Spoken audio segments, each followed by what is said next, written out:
Well, good morning, people. This has got to be a strange experience for you, as it is for me still, even though I've done a few of these already. I hope that you are all well, that you are practicing the social distancing, and also that you are washing your hands like crazy, 20 seconds at a time. They are very serious about this. I hope you're following the news. This is not a small thing. This is one of the most serious things to happen in the United States, and in some ways within its history. So it's a serious matter. We don't need to be scared, but we need to be respectful and careful, I guess, is the best thing to do.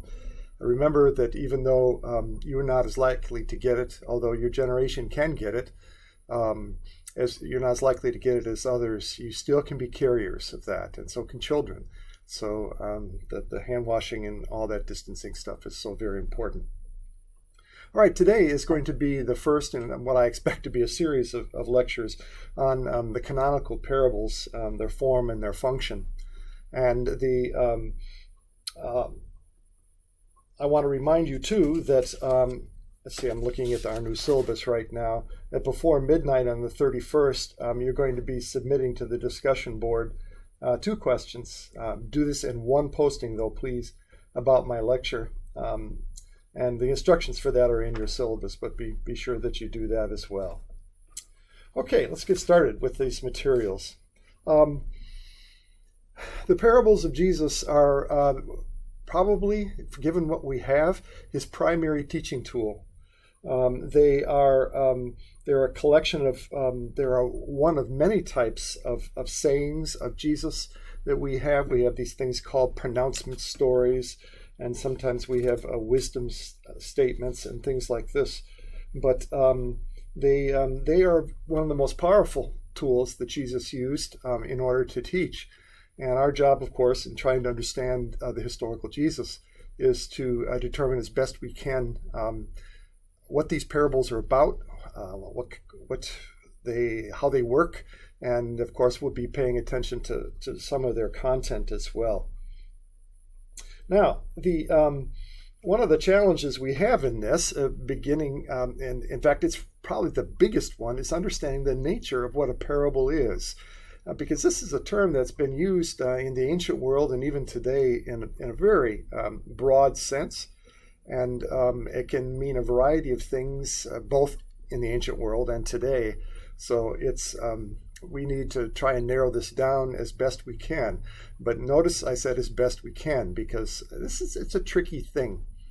First of all, the word parable comes from the Greek word parabole, and you should see the transliteration of that in the background for this lecture right there. And the Greek root for all of this is a verb parabalein, which literally means to cast around. And it could mean a variety of things. I mean, balein means to throw, like throwing a ball. But to throw something is a little tricky. It can mean a variety of things in a variety of circumstances.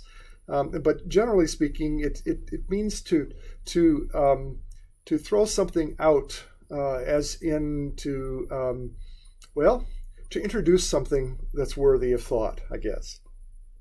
The Hebrew word for parable is mashal, and actually I'm not sure that C should be in there right now. Actually, maybe it is pronounced maskal. I should have looked that up. I apologize. I see it more often than not spelled without the C, so we're just going to go with it. And I'll try to remember that it's probably maskal in pronunciation. We're going to talk about the meanings of those in just a minute. Now, when we go back to the earliest things that we know about parables, of course, it's going to take us to Aristotle. If you've had me for courses before, you know I like to go to Aristotle because, well, frankly, so much of what we study and the way we think goes to Aristotle. Aristotle, of course, is what we call the father of rhetoric, the art of persuasion. And in his writings, one of the book is called He Rhetore, the rhetoric. he talks about two types of proofs when you're trying to persuade somebody. And those two types are examples and sayings. Okay?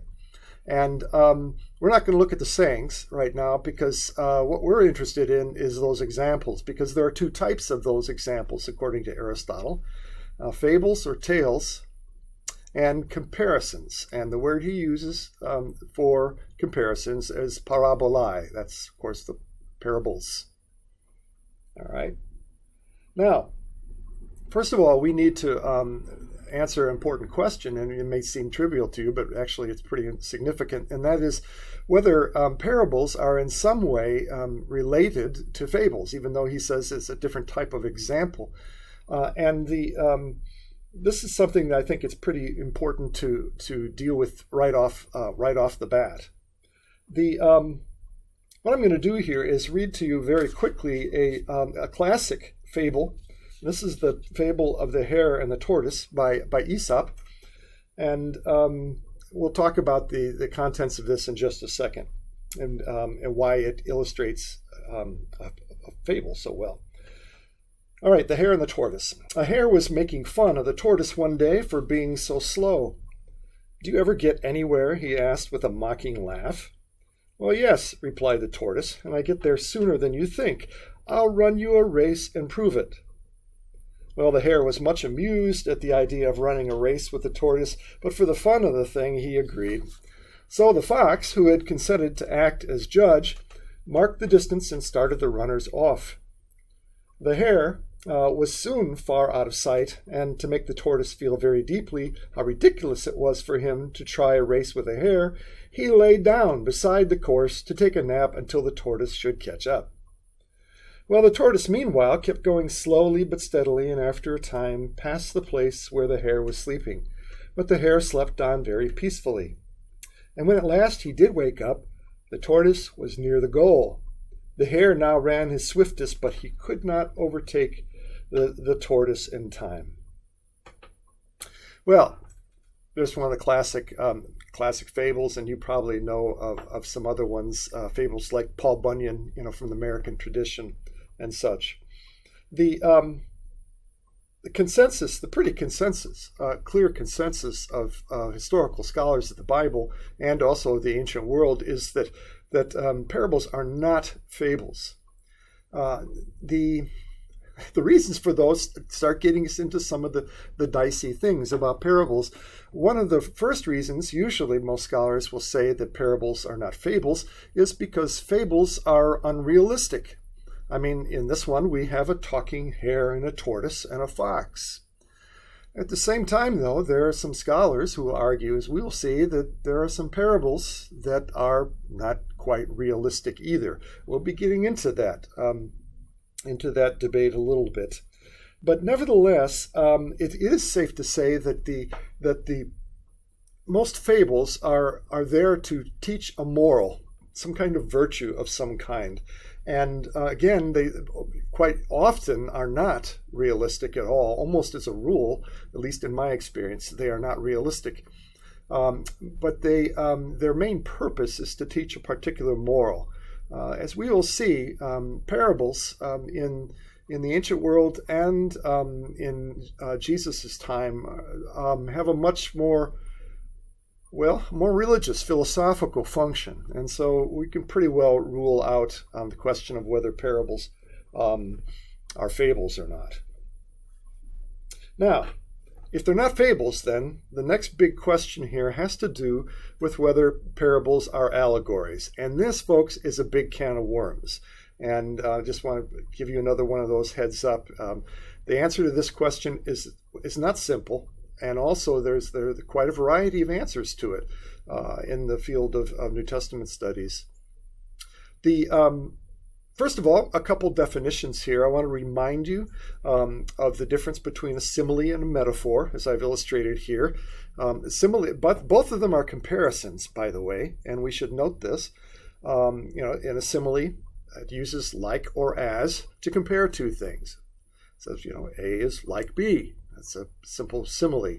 In fact, sometimes Jesus' parables, because he frequently will say the reign of God, the kingdom of heaven, is like well, a mustard seed or something. Sometimes Jesus' parables are called similitudes. Those are stories that use similes. So certainly we've got some connection there between parables and similes. Now, metaphors we're accustomed to already, and probably from other contexts, but the metaphors are another type of comparison in which A stands for B. It represents B. It points to B. And Aristotle gives us a whole slew of different types of metaphors. I would love to get into those. I actually get into that in my Introduction to Religion course.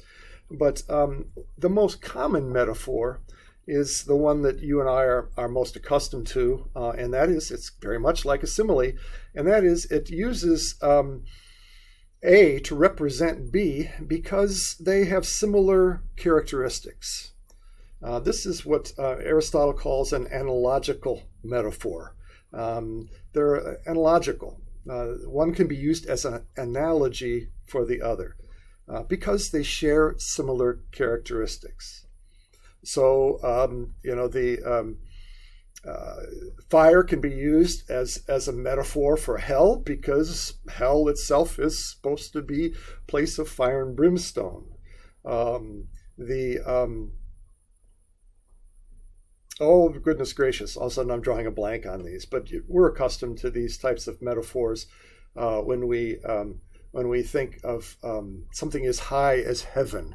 Well, that's a simile. I just blew it because it uses the term as.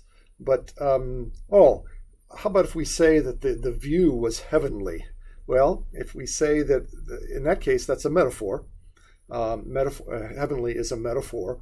And what it's saying is that view has all of the paradisical, beautiful characteristics that we would associate with heaven. All right. Now, one last definition. And some of you have heard these before, but it's worthy of repeating. And that is the term allegory itself. And Aristotle, bless his heart, gives us a specific definition for that. And that is that it's a continuous stream of metaphors. And that's a quotation, my translation from the Greek of Aristotle. And this is important to understand that for something to be allegorical, it has to have lots of A's, lots of symbolic words within it. And they, not a huge number necessarily, although some allegories can become, Paradise Lost, for example, can become incredibly detailed. But in the ancient world, most allegories didn't use as many metaphors as we might find in Paradise Lost, for example. So anyway, in these stories, the main characters symbolize something else. And this is important to note. They are not what they point to. And this is where we get ourselves into trouble sometimes. And we're going to see, though, that a lot of use of metaphors, in fact, a lot of allegories, a lot of allegorical interpretations actually ignore that basic notion that the symbol, the metaphor, is not what it's pointing to. It represents it because they share similar characteristics, but it is not actually what it's pointing to.